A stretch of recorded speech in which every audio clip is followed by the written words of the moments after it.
Um caixa de banco jogou despreocupadamente uma pilha de dinheiro no chão, sem imaginar que aquela mulher negra era uma poderosa CEO com bilhões sob seu controle. Aquele simples gesto de desrespeito desencadearia uma retaliação silenciosa que faria tremer as estruturas de uma instituição centenária. Antes de começarmos, não se esqueça de se inscrever no canal e comentar de qual cidade você está assistindo. Na manhã ensolarada de São Paulo, Juliana Mesquita estacionou seu carro elétrico diante do Banco Central Paulista. Vestia-se com discrição, blazer azul marinho, cabelos crespos presos, sem joias chamativas. Ela não queria chamar atenção, não naquele dia. Como CEO da Mesquita Inovações Tecnológicas, uma das empresas de tecnologia que mais cresciam no país, Juliana tinha uma reunião importante à tarde e precisava depositar uma quantia considerável antes disso. Aquela agência não era a que ela normalmente frequentava, mas ficava próxima ao local de seu almoço de negócios. Ao entrar no banco, sentiu os olhares atravessarem sua pele.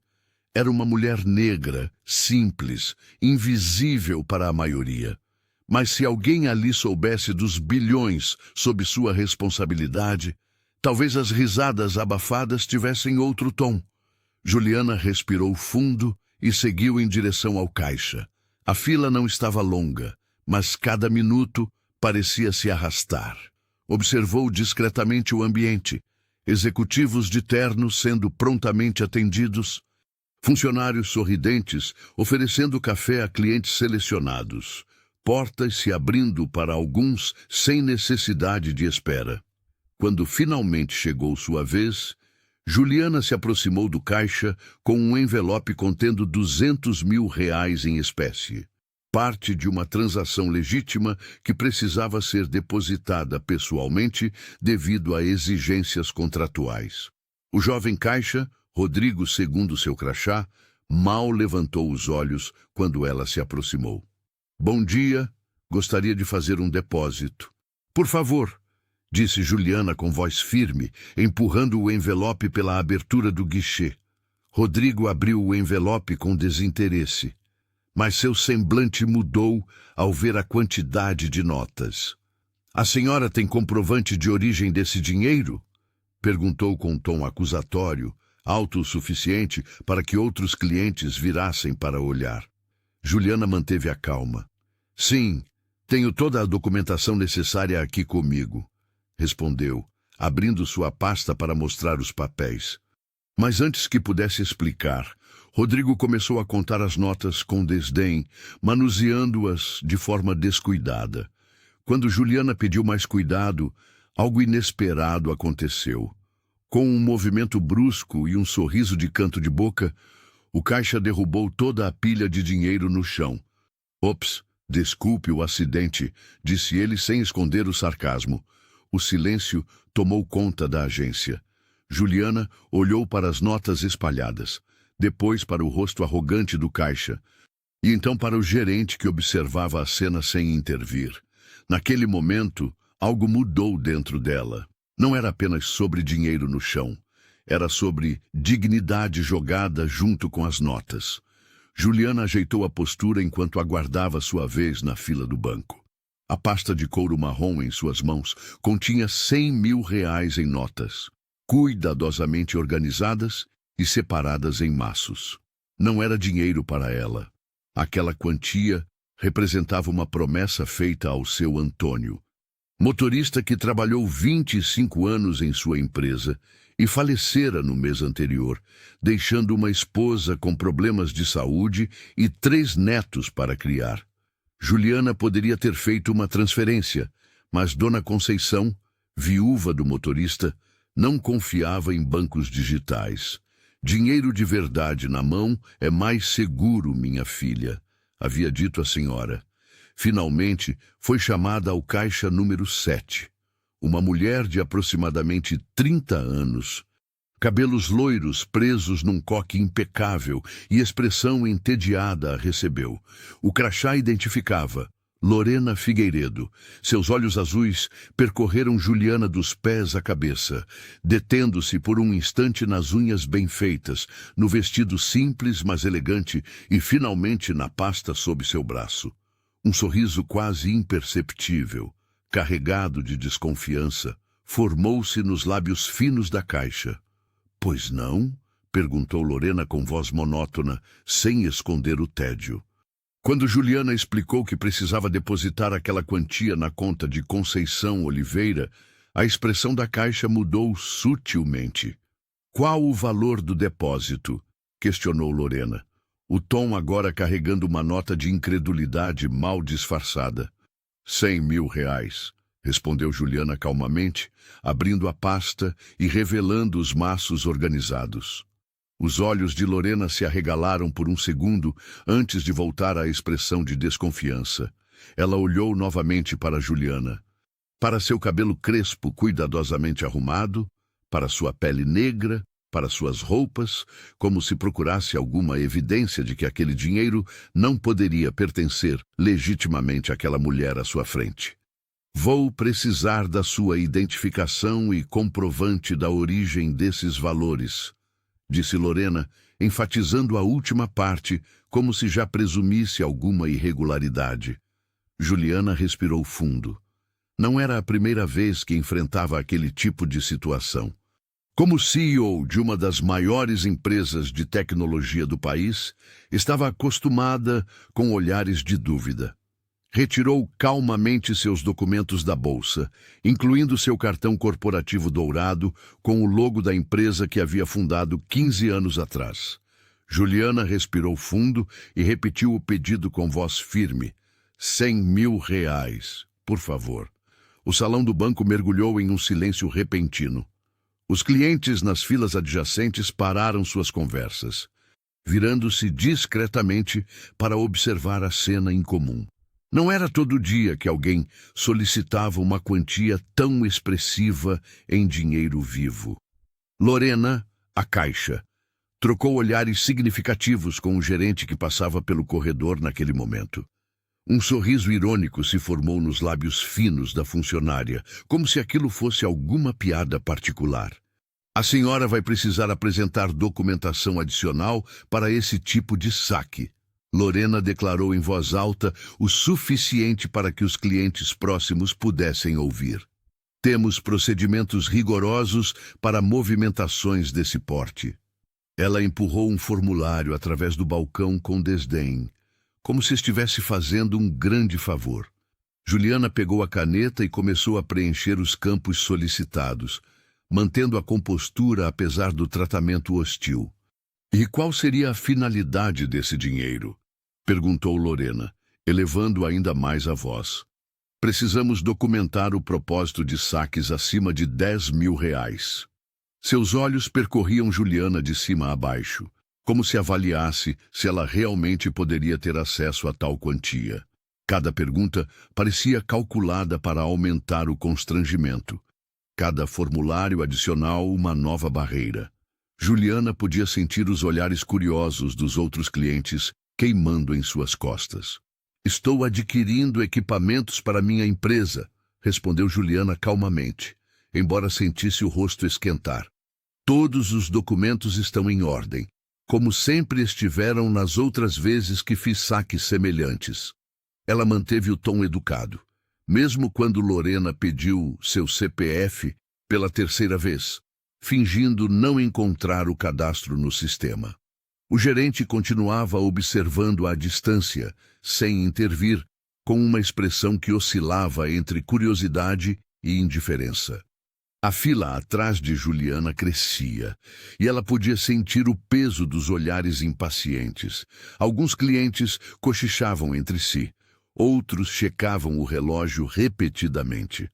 O constrangimento pairava no ar como uma névoa densa, enquanto Lorena continuava seu interrogatório desnecessário, transformando um procedimento bancário rotineiro em um espetáculo público de humilhação.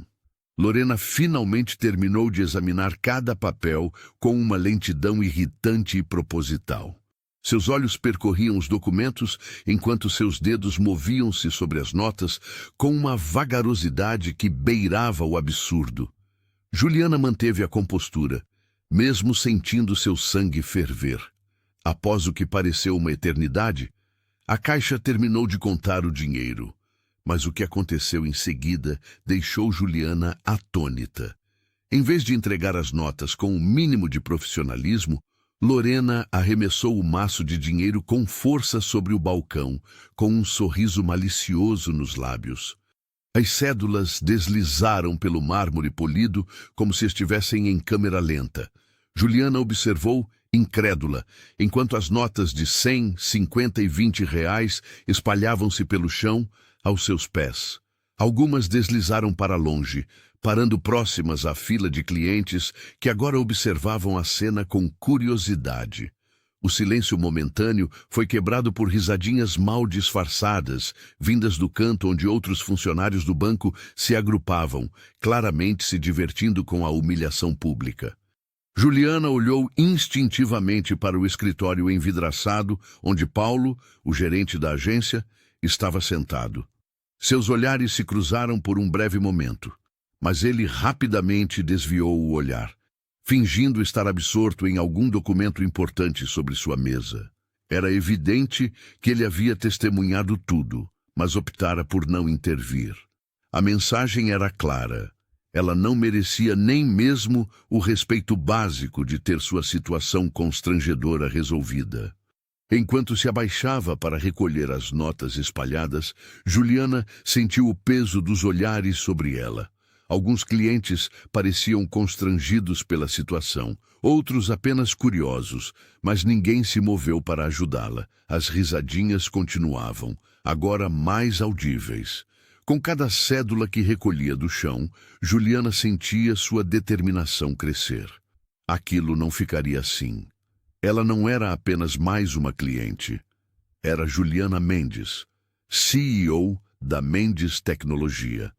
E aquela humilhação teria consequências que ninguém naquela agência poderia imaginar. Juliana se agachou com elegância, recolhendo cada nota uma a uma. Seu rosto não demonstrava raiva, apenas uma compostura antiga, forjada em anos de discriminação. Seus dedos, com unhas perfeitamente manicuradas, pegavam cada cédula do chão frio de mármore, enquanto os outros clientes observavam a cena com desconforto evidente. Havia algo profundamente perturbador na dignidade com que ela executava aquele gesto humilhante. A postura ereta, mesmo agachada, comunicava uma força interior que fez com que vários dos presentes desviassem o olhar, envergonhados por testemunharem tal desrespeito. Ao se levantar, Juliana ajeitou seu terno impecável, organizou as notas com precisão militar e as colocou de volta sobre o balcão. Seus olhos, calmos como a superfície de um lago profundo, encontraram os de Lorena. Não havia necessidade de gritos ou acusações. O contraste entre a grosseria da caixa e sua própria elegância falava por si. "Obrigada", disse apenas, sua voz baixa e controlada. O silêncio que seguiu pesou mais que qualquer grito poderia pesar. Lorena engoliu em seco, subitamente consciente da presença imponente à sua frente. O sorriso desdenhoso havia desaparecido de seu rosto, substituído por uma expressão incerta. Ela murmurou algo inaudível enquanto seus dedos tamborilavam nervosamente no teclado. As outras caixas haviam parado o que estavam fazendo e o gerente, que observava de seu escritório envidraçado, começou a caminhar em direção ao balcão com passos apressados. A atmosfera no banco havia mudado completamente. De repente, todos pareciam perceber que algo significativo havia acontecido, embora poucos compreendessem a verdadeira dimensão do erro que acabara de ser cometido. Juliana permaneceu imóvel por mais alguns segundos, seu olhar fixo em Lorena, como se estivesse gravando cada detalhe daquele momento em sua memória. Então, com um movimento suave, guardou o recibo que lhe foi entregue em sua pasta de couro italiano e virou-se para sair. Seus passos eram medidos e confiantes enquanto atravessava o saguão do banco. Já em seu carro, pegou o telefone e fez uma ligação breve. Daniel, preciso que você cancele minha agenda desta tarde. Temos um assunto urgente para resolver. Do outro lado do espaçoso salão do banco, um senhor de meia idade com um terno impecavelmente escuro observava toda a cena com interesse crescente. Sérgio Amaral, sócio majoritário da Amaral Global Investments, uma multinacional com presença em 17 países, mantinha-se discretamente apoiado em sua bengala de madeira nobre enquanto testemunhava o tratamento dispensado a Juliana. Ele estava ali para uma reunião com o gerente regional, mas o que presenciara desviou completamente sua atenção. Sérgio franziu o senho quando viu a pilha de notas ser jogada ao chão. Aquilo lhe pareceu não apenas desrespeitoso, mas revelador. Como empresário experiente, ele tinha aprendido a julgar o caráter das pessoas pela forma como tratavam os outros em situações de estresse. A dignidade com que aquela mulher reagira ao insulto dizia muito sobre seu temperamento e liderança. Interessante, murmurou para si mesmo, enquanto ajustava os óculos de armação fina. Sua empresa estava justamente nas negociações finais para um acordo bilionário com um novo parceiro brasileiro, e ele buscava alguém com visão inovadora e caráter sólido. Discretamente, tirou o celular do bolso e fez uma ligação rápida para seu assistente.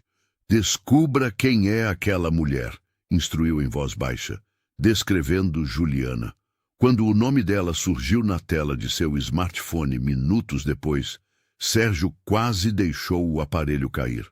Era Juliana Oliveira, a mesma CEO, cuja proposta de parceria sua equipe havia analisado na semana anterior. A coincidência parecia quase providencial. Ele havia planejado conhecê-la formalmente na próxima semana, mas o destino antecipara esse encontro da maneira mais inesperada. Algo mudou dentro dele naquele instante. A hesitação que sentia quanto à parceria se dissipou completamente. Se aquela mulher conduzia seus negócios com a mesma dignidade e compostura que demonstrara sob pressão, era exatamente o tipo de parceira que sua empresa precisava. Sérgio guardou o telefone no bolso, decidido a transformar aquele incidente desagradável em uma oportunidade que mudaria o rumo de ambas as empresas. Juliana saiu do banco com passos firmes, a cabeça erguida e o olhar fixo no horizonte. Ela se recusava a dar qualquer sinal da humilhação que fervilhava por dentro. O ar-condicionado do carro a envolveu quando entrou, oferecendo um santuário temporário. Respirou fundo, tentando acalmar o coração que ainda batia acelerado. Foi quando seu celular vibrou. Uma mensagem de André, seu braço direito há quase 7 anos. Reunião com o Grupo Amaral confirmada para as 15 horas. Estão ansiosos pelo nosso projeto. Estarei no horário, respondeu ela, dedos hesitando antes de completar. Só um pequeno atraso no banco. Tudo sob controle. Releu a mensagem antes de enviar. Soava confiante, profissional. Ninguém precisava saber o que acabara de acontecer.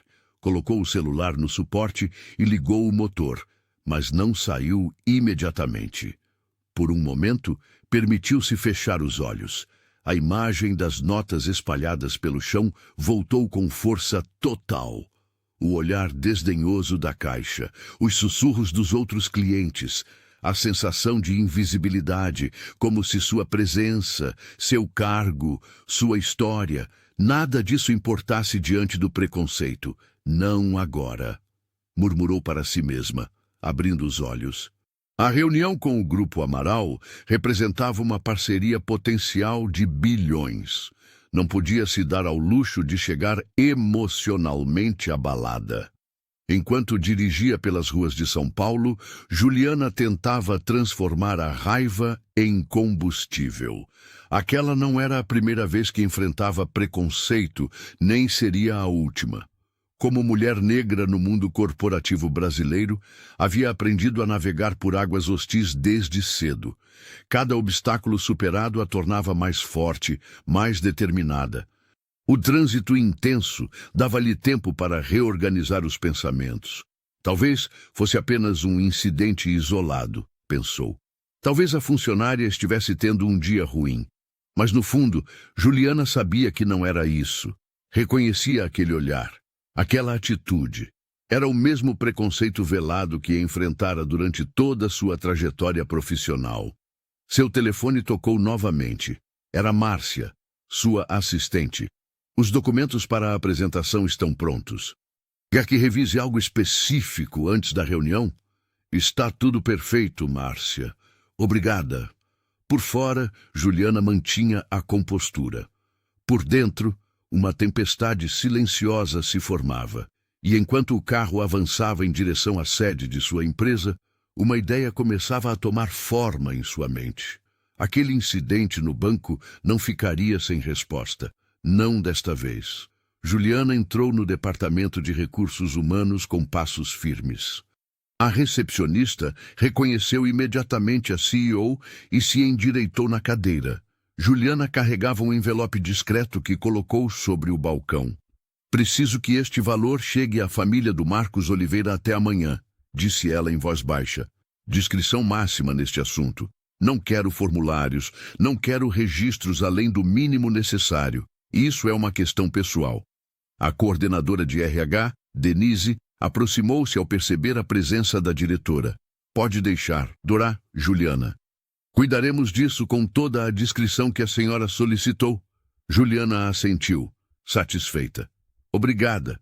Se precisarem de mais informações, falem diretamente comigo, ninguém mais. Ela se virou para sair, mas acrescentou. E, por favor, certifiquem-se de que eles entendam que não há contrapartidas. É apenas o certo a fazer. De volta ao seu escritório, Juliana mergulhou na revisão dos documentos da fusão. 2 bilhões de reais mudariam de mãos em menos de 24 horas. Cada cláusula precisava estar impecável. Cada vírgula podia significar milhões. Ela marcava observações nas margens com sua caneta dourada, presente do pai quando assumiu a presidência. A batida na porta foi seguida pela entrada apressada de André, seu diretor jurídico. Seu rosto, normalmente calmo, mostrava sinais de preocupação. Juliana, acabamos de receber um e-mail de Sérgio Amaral, disse ele, segurando o celular como se contivesse material explosivo. Ela franziu o senho. Sérgio, o que ele quer agora? Pensei que tudo estivesse acertado com o Banco Nacional. André ajustou os óculos, claramente desconfortável. Ele pede para falar com você pessoalmente, antes da assinatura de amanhã. Diz que é urgente e confidencial. Juliana recostou-se na cadeira, pensativa. Sérgio era o vice-presidente do banco. Não costumava fazer contatos de última hora sem motivo sério. Ele mencionou o assunto? Não especificamente.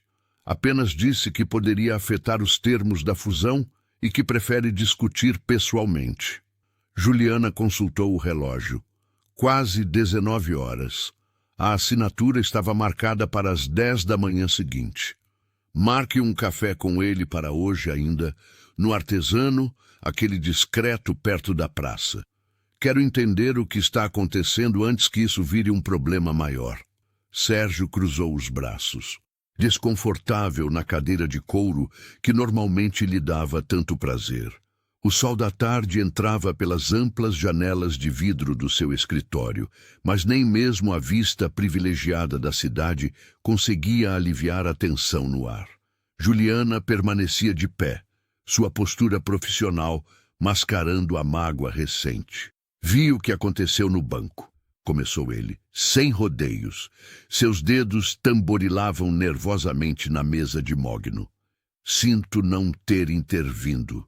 Fiquei realmente chocado com o tratamento que você recebeu. Juliana encarou-o sem desviar o olhar. O silêncio também é uma escolha, Sérgio. As palavras saíram firmes, sem acusação excessiva, mas carregadas de verdade. Sérgio assentiu lentamente, os ombros caindo um pouco. Você está certa. Eu deveria ter dito algo. Passou a mão pelo cabelo grisalho nas têmporas. Acho que fiquei paralisado. Não esperava aquilo do Marcos. Sempre o considerei um profissional correto. Às vezes, não percebemos nossos próprios preconceitos até que eles se manifestem, respondeu Juliana. Ou os dos outros, até que sejamos forçados a testemunhá-los. O silêncio pairou entre eles por alguns segundos. Pela janela, o movimento da cidade continuava indiferente ao drama que se desenrolava no 20º andar. Não estou aqui para cobrar posicionamentos tardios, continuou ela. Estou aqui para discutir como seguiremos profissionalmente depois disso. Sérgio endireitou-se na cadeira. Juliana, sei que isso afetou nossa relação de negócios, mas gostaria que reconsiderasse. Nossa parceria tem potencial para transformar o mercado. Transformação. Juliana repetiu a palavra com um leve sorriso. Interessante você mencionar isso, porque é exatamente o que busco provocar. Não apenas no mercado, mas nas pessoas, nas instituições. Ela se aproximou da mesa, apoiando levemente as mãos na superfície polida. Quando aquelas notas caíram no chão, Sérgio, não foi apenas dinheiro que despencou. Foi dignidade, respeito, anos de trabalho duro. O homem baixou os olhos, a vergonha evidente em seu rosto enrugado. Quando os ergueu novamente, havia algo diferente em seu olhar. Uma compreensão nascente, talvez. O que você propõe, então? Perguntou ele. Finalmente. Lorena mal podia conter sua euforia. Depois de toda a confusão com aquela mulher que ela considerava uma cliente comum, o gerente regional, em uma tentativa desesperada de acalmar os ânimos internos, havia lhe concedido uma promoção para supervisora do atendimento. Para ela, isso era a confirmação de que sua atitude estava correta. Afinal, quem se importava com uma cliente qualquer que não parecia ter o perfil adequado? Sentada em sua nova mesa, com a plaquinha reluzente indicando seu cargo, Lorena decidiu compartilhar sua vitória nas redes sociais. Pegou o celular e gravou um vídeo, sorrindo com ar de superioridade. E aí, pessoal? Dica do dia diretamente da sua nova supervisora. Não perca tempo com quem não tem perfil de cliente VIP. Aparências enganam? Que nada. Quem tem dinheiro mostra. Quem não tem, reclama. #realidade bancária. O vídeo rapidamente circulou nos grupos de WhatsApp dos funcionários do banco. Muitos riram e a parabenizaram, enquanto alguns poucos demonstraram desconforto com o tom arrogante. Lorena interpretou cada curtida como aprovação de sua filosofia de atendimento seletivo. O que ela não esperava era que um dos colegas, incomodado com a postura dela, encaminhasse o vídeo para um amigo que trabalhava em uma empresa de relações públicas. Em questão de horas, o vídeo havia escapado do círculo fechado dos funcionários do banco. Começou a circular em grupos maiores, depois em páginas de denúncias sobre mau atendimento, e finalmente chegou a perfis com milhares de seguidores. A hashtag #realidade bancária que ela usou, ironicamente agora, servia como marcador para críticas ao comportamento discriminatório no setor financeiro. O que Lorena não sabia é que entre os milhares de visualizações, alguns pares de olhos, em particular, observavam com especial interesse. Um deles pertencia a uma jornalista especializada em economia que havia entrevistado Fernanda semanas antes para um perfil sobre mulheres transformando o mercado financeiro. Outro pertencia a um membro do conselho diretor do próprio banco, que estava em casa, navegando pelo feed de notícias, quando o algoritmo lhe sugeriu o vídeo relacionado ao seu interesse em finanças. Enquanto Lorena comemorava sua promoção com um brinde no happy hour com colegas, seu vídeo continuava a se espalhar como fogo em palha seca. Seu telefone vibrava incessantemente com notificações, mas ela estava ocupada demais saboreando sua vitória para perceber que a maré estava prestes a mudar drasticamente. O burburinho começou como um sussurro nos corredores do mercado financeiro de São Paulo, mas em questão de minutos transformou-se numa tempestade. A Mesquita Inovações havia emitido um comunicado oficial anunciando a retirada completa de todos os seus recursos do Banco Central Paulista, um montante que ultrapassava 400 milhões de reais. Analistas financeiros corriam para entender o que estava acontecendo, enquanto os telefones não paravam de tocar nas mesas de operações. Ninguém esperava uma movimentação tão drástica de uma das empresas mais estáveis do mercado. Na Bolsa de Valores, o impacto foi imediato. As ações do BCP despencaram mais de 7% nos primeiros 30 minutos após o anúncio, acionando o Circuit Breaker, mecanismo que interrompe temporariamente as negociações para evitar quedas catastróficas. Investidores desesperados tentavam se desfazer de suas posições, temendo que a saída da Mesquita fosse apenas a primeira de muitas. Dentro da sede do Banco Central Paulista, o clima era de funeral. Funcionários trocavam olhares apreensivos, enquanto executivos corriam de uma sala para outra com expressões tensas. É um pesadelo logístico, comentou um gerente sênior que preferia não se identificar.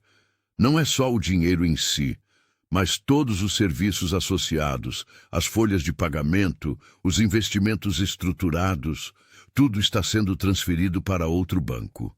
O diretor financeiro do BCP, Carlos Mendonça, convocou uma reunião de emergência com toda a diretoria. As persianas da sala de conferências foram fechadas. Mas era possível ouvir vozes alteradas. Um funcionário que passava pelo corredor jurou ter escutado o nome de Luísa sendo mencionado diversas vezes, seguido por expressões de incredulidade. No departamento de relações com investidores, o caos era total. Dezenas de clientes corporativos ligavam querendo saber se deveriam seguir o exemplo da Mesquita Inovações. A equipe de comunicação tentava desesperadamente redigir uma nota que acalmasse o mercado. Mas sem conhecer os motivos exatos da retirada, era difícil oferecer garantias convincentes. Enquanto isso, na agência onde Luísa havia sido humilhada, o gerente Augusto estava pálido, sentado em sua mesa com um papel nas mãos. Uma notificação formal solicitando sua presença na sede do banco imediatamente. Ele olhou para o balcão onde tudo havia acontecido e, pela primeira vez, começou a entender a verdadeira dimensão do erro que sua equipe havia cometido. Lorena só soube do desastre quando o gerente regional, Marcos, entrou apressado na agência acompanhado de 3 homens de terno. Seu rosto estava pálido como papel e ele gesticulava nervosamente enquanto os advogados do banco cochichavam entre si. Ele a chamou para a sala de reuniões com uma expressão que ela nunca tinha visto antes. Uma mistura de pânico e fúria contida. "Você tem alguma noção do que fez?" Ele sussurrou quando fechou a porta. A voz trêmula e quase inaudível. "Aquela cliente que você tratou daquele jeito ontem era a CEO da Mesquita Inovações." O estômago de Lorena afundou. A Mesquita Inovações era uma das maiores empresas de tecnologia do país, avaliada em bilhões. Tentou engolir, mas sua garganta estava seca demais. Mas ela não se identificou. Estava vestida tão simples, eu não sabia quem. "Não importa como ela estava vestida." Marcos a interrompeu, batendo na mesa. "Tio, ela é uma das mulheres mais influentes do mercado financeiro e você jogou o dinheiro dela no chão." Um dos advogados colocou um tablet na mesa e virou a tela para ela. Ali estava o vídeo que alguém tinha gravado no banco, já com mais de 2 milhões de visualizações. A gravação mostrava claramente Lorena revirando os olhos, fazendo comentários sobre a aparência da mulher e, finalmente, empurrando as notas para fora do balcão. A legenda dizia: "Veja como a Banco Nacional trata clientes negros. O Conselho Administrativo está em reunião de emergência desde as 6 da manhã", continuou Marcos. A Mesquita acabou de cancelar a parceria de 2 bilhões que seria assinada na próxima semana. 2 bilhões. Lorena, um acordo que levamos 18 meses negociando. Lorena sentiu o chão desaparecer sob seus pés. Tentou se justificar, dizer que a cliente tinha sido arrogante, que ela estava tendo um dia difícil, que não era racismo, apenas um mal-entendido. Mas suas palavras soavam vazias até para ela mesma, especialmente quando o gerente virou o tablet novamente e mostrou os comentários nas redes sociais. Centenas de pessoas compartilhando histórias semelhantes de discriminação que haviam sofrido naquela mesma agência. O departamento jurídico está tentando conter os danos, disse um dos advogados. Mas o vídeo já chegou à imprensa internacional. André entrou no escritório de Juliana com um sorriso de orelha a orelha, segurando seu tablet. A notícia da rescisão do contrato com o Banco Mercantil já estava repercutindo nos círculos financeiros. Os telefones não param de tocar, disse ele, deslizando o dedo pela tela. 3 veículos de imprensa importantes querem uma declaração sua sobre o rompimento com o banco. É uma oportunidade de ouro para posicionar a empresa. Juliana balançou a cabeça negativamente enquanto organizava alguns documentos sobre sua mesa. Não vou dar declarações, André. Não preciso expor ninguém publicamente nem transformar isso em um circo midiático. O estrago já está feito para eles. Mas, Juliana, você poderia usar essa plataforma para falar sobre discriminação no ambiente corporativo. Sua experiência poderia... Minha decisão está tomada. Ela o interrompeu com firmeza. Nossa empresa não cresceu baseada em escândalos e não vai começar agora. André concordou relutantemente e estava prestes a sair quando seu celular vibrou. Ele olhou para a tela e seus olhos se arregalaram. Acho que você precisa ver isso, disse, estendendo o aparelho para Juliana. Era um vídeo do incidente no banco, filmado por algum cliente que estava na fila. A gravação mostrava claramente o momento em que o caixa jogou as notas de Juliana no chão, sua expressão de desdém e a reação chocada dos outros clientes. A qualidade era surpreendentemente boa, capturando até mesmo o comentário sussurrado do funcionário. Está viralizando, explicou André. Foi postado há menos de 1 hora e já tem dezenas de milhares de compartilhamentos. Juliana assistiu ao vídeo em silêncio, revivendo aquele momento humilhante. Quem postou isso? Anônimo. Mas está em todos os lugares agora. Twitter, Instagram, grupos de WhatsApp. As pessoas estão furiosas. O telefone de Juliana começou a tocar. Era o número do Departamento de Relações Públicas. As hashtags Mesle Respeito Já e Breeze Boicote Mercantil já estavam entre os assuntos mais comentados nas redes sociais. O debate sobre racismo estrutural e respeito no atendimento ao cliente estava incendiando a internet. Isso muda tudo, murmurou Juliana, percebendo que a situação havia escapado completamente de seu controle. O que ela havia tentado resolver discretamente agora estava exposto para o mundo inteiro ver e julgar. Não era mais apenas sobre um contrato rescindido. Havia se transformado em um movimento. A multidão crescia a cada hora em frente à agência principal do Banco Nacional. Centenas de manifestantes erguiam cartazes com frases como "Respeito não é opcional" e "Seu dinheiro merece dignidade". Alguns batiam panelas, outros entoavam palavras de ordem. Um grupo de jovens empresários negros distribuía panfletos explicando o ocorrido com Vanessa, enquanto voluntários organizavam filas para quem desejava encerrar suas contas. O movimento era impressionante. Em apenas 2 dias, mais de 200 contas corporativas haviam sido fechadas, representando uma fuga de capital que já preocupava os diretores. Nas redes sociais, o vídeo do incidente ultrapassava 5 milhões de visualizações. Empresas concorrentes não perderam tempo. O Banco Progresso lançou uma campanha com o slogan "Aqui, seu dinheiro fica em pé". enquanto a cooperativa financeira União anunciava taxas especiais para novos clientes corporativos. O Banco Nacional sangrava contratos valiosos a cada hora e a diretoria entrou em modo de crise. Lorena foi afastada de suas funções na mesma tarde, escoltada para fora do prédio por seguranças.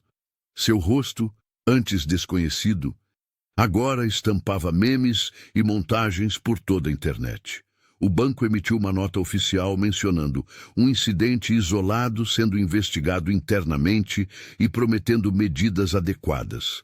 Mas a linguagem corporativa vaga só intensificou a indignação pública. Comentaristas econômicos estimavam que, além dos 2 bilhões perdidos com o contrato de Vanessa, o banco poderia perder outros 5 bilhões em negócios nos próximos meses. O nome de Lorena virara sinônimo de arrogância e preconceito disfarçado. Páginas de humor criavam situações hipotéticas chamadas puxar uma Lorena, significando julgar alguém pela aparência. Sua privacidade foi completamente invadida. Seu endereço, perfis em redes sociais e até fotos de família circulavam livremente. Ela desativou todas suas contas online e, segundo vizinhos, não saía mais de casa. Alguns defendiam que ela merecia uma segunda chance, mas eram vozes minoritárias no tsunami de indignação. O caso Lorena Vanessa tornava-se rapidamente um estudo de caso sobre como uma empresa pode perder bilhões em minutos quando um funcionário age com preconceito. Consultores de diversidade eram convidados para programas de televisão e empresas de todos os setores corriam para revisar seus treinamentos. Enquanto isso, no escritório da diretoria do banco, executivos suavam frio diante dos relatórios preliminares. A queda nas ações já chegava a 7% e continuava descendo. Enquanto o escândalo se espalhava, Sérgio Amaral, CEO do Grupo Amaral, finalmente rompeu seu silêncio. Em uma coletiva de imprensa organizada às pressas, o empresário apareceu visivelmente irritado ao lado de seus principais executivos. No que aconteceu com Juliana Ribeiro é inaceitável e representa exatamente o tipo de discriminação que não toleramos em nossos parceiros comerciais, declarou com firmeza. Sérgio surpreendeu a todos ao anunciar que, contrariando rumores, manteria a parceria bilionária com o banco, porém com novas e rigorosas condições. Não vamos simplesmente abandonar uma relação comercial de anos, mas exigiremos mudanças estruturais profundas, explicou. O empresário detalhou um novo código de conduta ética que seria imposto a todos os fornecedores do Grupo Amaral.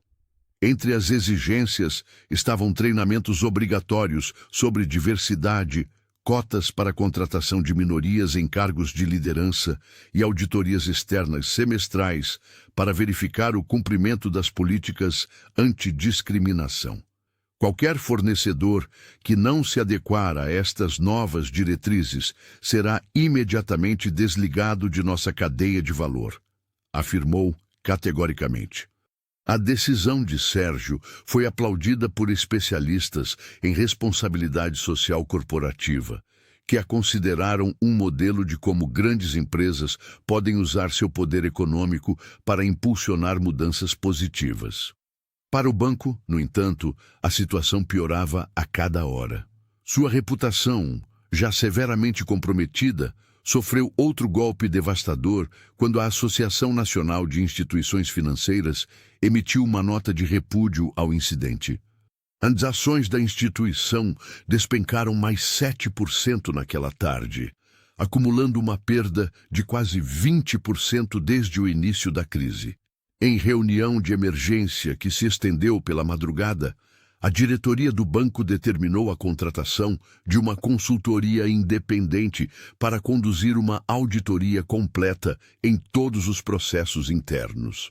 Queremos identificar não apenas os responsáveis diretos por este caso específico, mas também falhas sistêmicas que possam permitir comportamentos discriminatórios, informou o comunicado oficial. Nos bastidores, no entanto, a caça às bruxas já havia começado, com executivos buscando desesperadamente encontrar culpados para apresentar como sacrifício à opinião pública enfurecida. Juliana não queria apenas resolver um problema isolado, mas criar mudanças sistêmicas. Numa manhã de quarta-feira, reuniu sua equipe executiva e apresentou uma proposta que vinha elaborando há semanas. Vamos criar um fundo interno dedicado a apoiar funcionários negros e mulheres em início de carreira, anunciou, mostrando slides com estatísticas alarmantes sobre desigualdade no setor financeiro. O projeto, batizado de Programa Ascensão, destinaria R$ 5 milhões anuais para bolsas de estudo, mentoria e desenvolvimento profissional. Quando terminou a apresentação, a sala irrompeu em aplausos.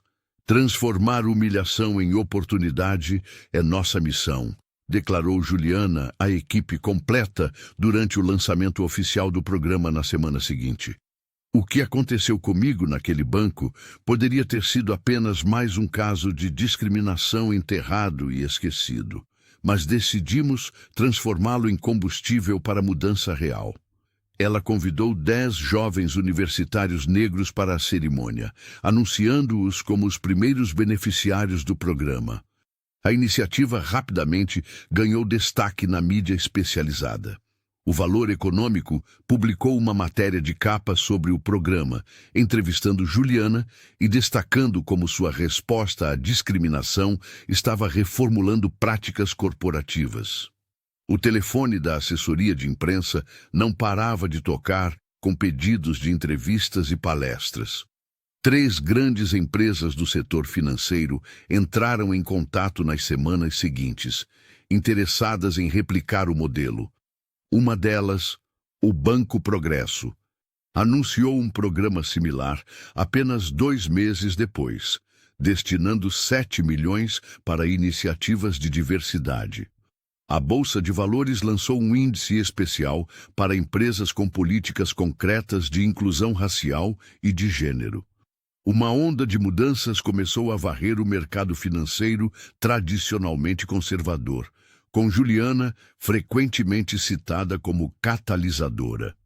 O mais importante, explicou ela durante um painel no Fórum Econômico, é que não estamos falando apenas de caridade ou marketing.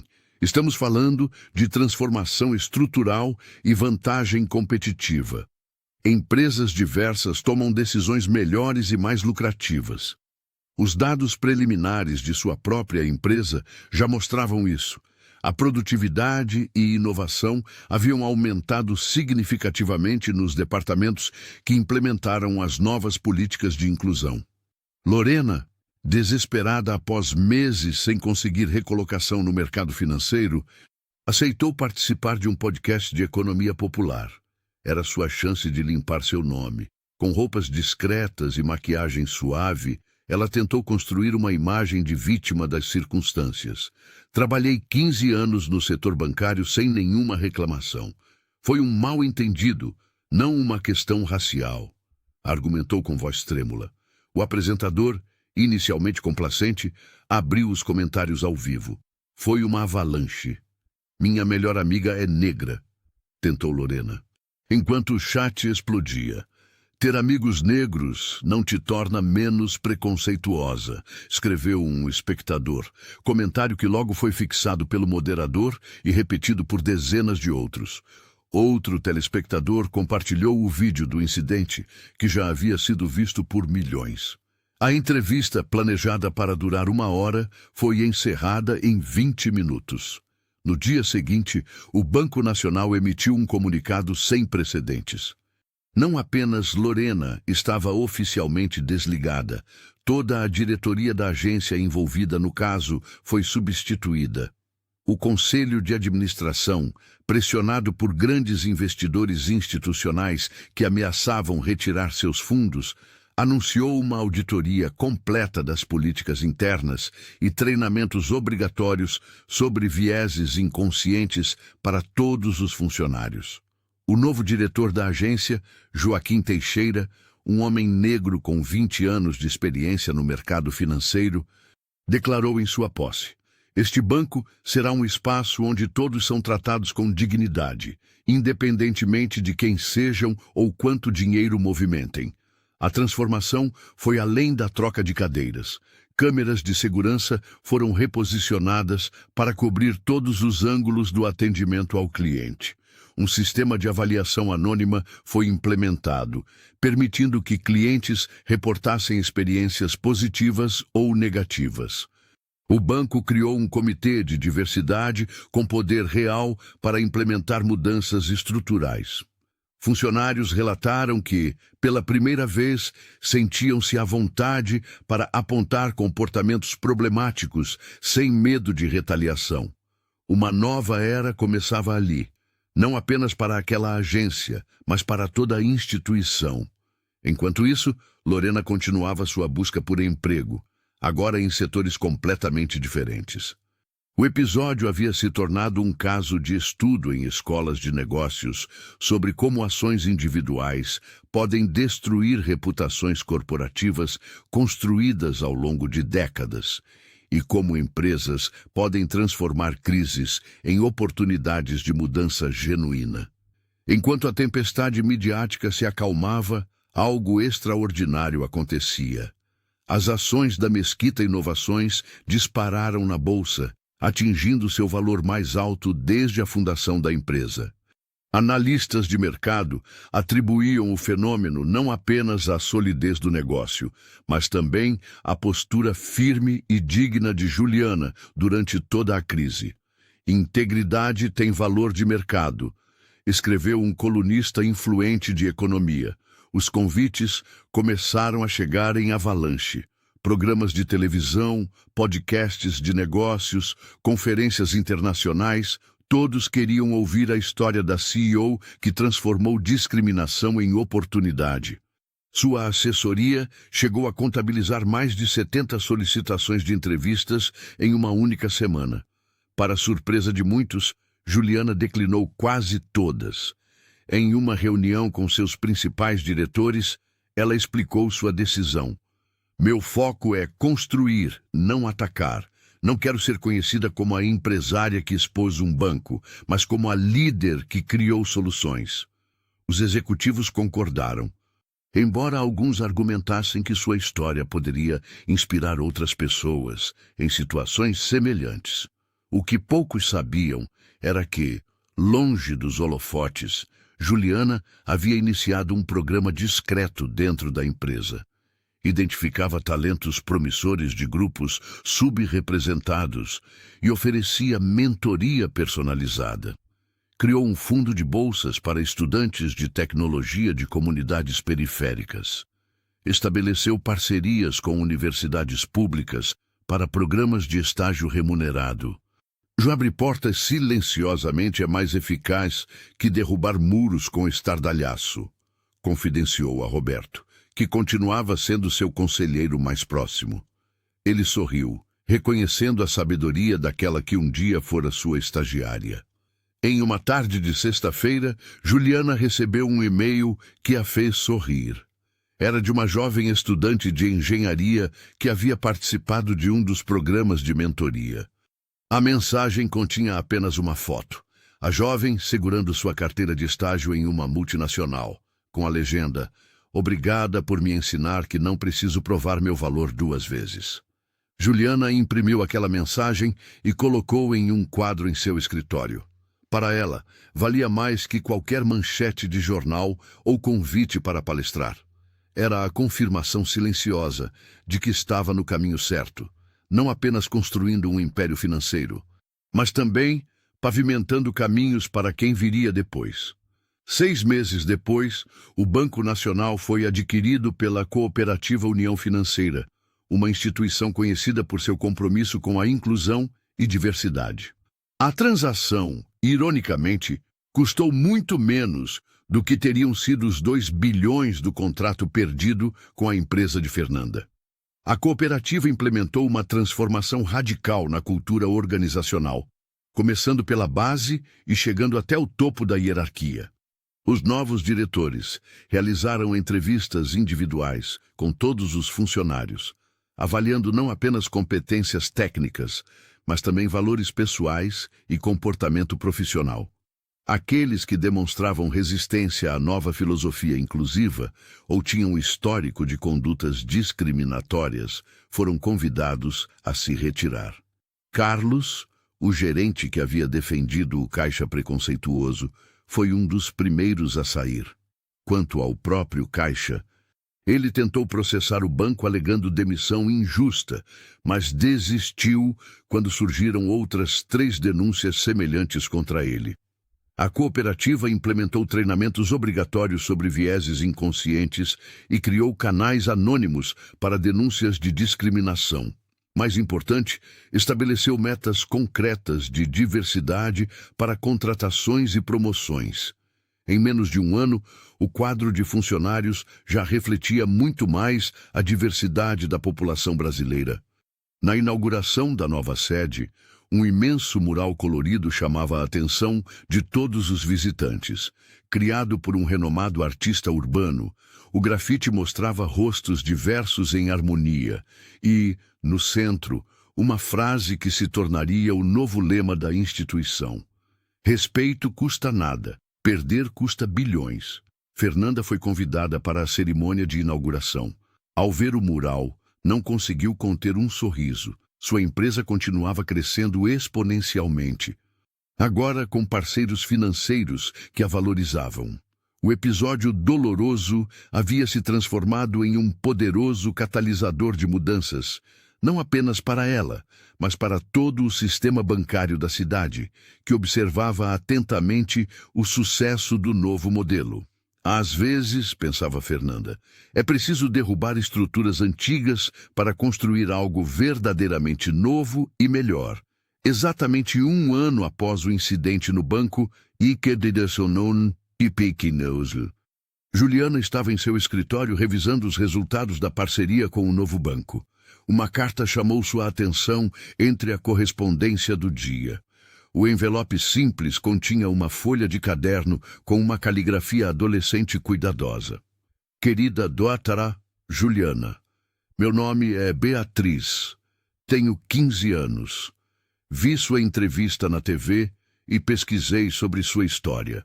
Quero ser como você quando crescer. Alguém que vence sem precisar gritar. Obrigada por mostrar que dignidade é mais poderosa que raiva. Juliana sentiu os olhos marejarem. Aquela carta valia mais que qualquer contrato milionário. Ela não hesitou em responder pessoalmente, marcando uma visita à escola estadual onde Beatriz estudava. Quando chegou, não esperava encontrar uma sala cheia de jovens, majoritariamente negros, esperando para ouvi-la. Juliana distribuiu cadernos personalizados que mandara fazer especialmente para a ocasião. Na capa de cada um, uma frase em letras douradas. Sua voz importa, use com sabedoria. Durante quase 2 horas, Juliana compartilhou não apenas sua trajetória profissional, mas os desafios invisíveis que enfrentara. O preconceito raramente vem com um aviso, explicou. Às vezes, ele aparece num olhar, num gesto, num dinheiro jogado no chão. O importante não é como reagimos no calor do momento, mas como transformamos essas experiências em força depois. Ao final do encontro, Beatriz aproximou-se timidamente. A senhora mudou a forma como vejo meu futuro. Achava que precisaria ser 2 vezes mais agressiva para ser respeitada. Enquanto caminhava para o carro, Juliana refletiu sobre o ano transcorrido. O banco que a desrespeitara havia implementado um programa de treinamento em diversidade após o escândalo, mas continuava perdendo clientes. O gerente fora transferido para uma agência menor no interior. Sua empresa, por outro lado, crescera 23%, com a nova parceria bancária funcionando perfeitamente. Mas naquele momento, observando os adolescentes com seus cadernos novos, Juliana compreendeu que a verdadeira vitória não estava nos números em sua conta bancária, nem nos 2 bilhões da parceria recuperada. Estava ali, naquelas jovens mentes que aprendiam que respeito não se implora, se exige, não com gritos, mas com a força silenciosa da dignidade. Um exemplo que ecoava muito além de qualquer transação financeira e que continuaria reverberando muito depois que os números nos contratos fossem esquecidos.